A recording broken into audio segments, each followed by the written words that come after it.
Hari ini kita memasak seorang sardin. Boleh dapat letakkan minyak sedikit, kemudian gorengkan ikan sardin dalam tin tu. Goreng sampai dia dah brown-brown macam tu, boleh angkat. Kemudian letakkan bawang putih sedikit, letakkan bawang merah pun sedikit, and then kacang. And then letakkan cili kisar dalam 2 sudu macam tu. Kacang sampai jadi macam ni. Kemudian letakkan air.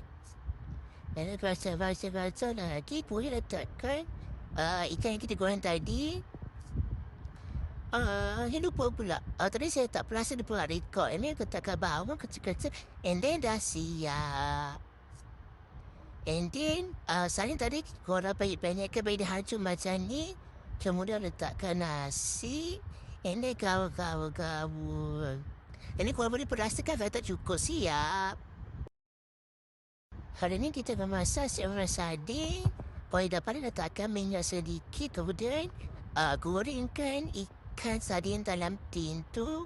Goreng sampai dia dah brown-brown macam tu, boleh angkat. Kemudian letakkan bawang putih sedikit, letakkan bawang merah pun sedikit, and then kacang. And then letakkan cili kisar dalam 2 sudu macam tu. Kacang sampai jadi macam ni. Kemudian letakkan air. Dan baca lagi. Kemudian letakkan ikan yang kita goreng tadi. Saya lupa pula. Tadi saya tak perasan dia pula record. Ini letakkan bawang kecil-kecil. And then dah siap. And then saya tadi korang banyak-banyakkan bagi dia hancur macam ni. Kemudian letakkan nasi. And then gawur. Ini korang boleh perasakan saya tak cukup siap.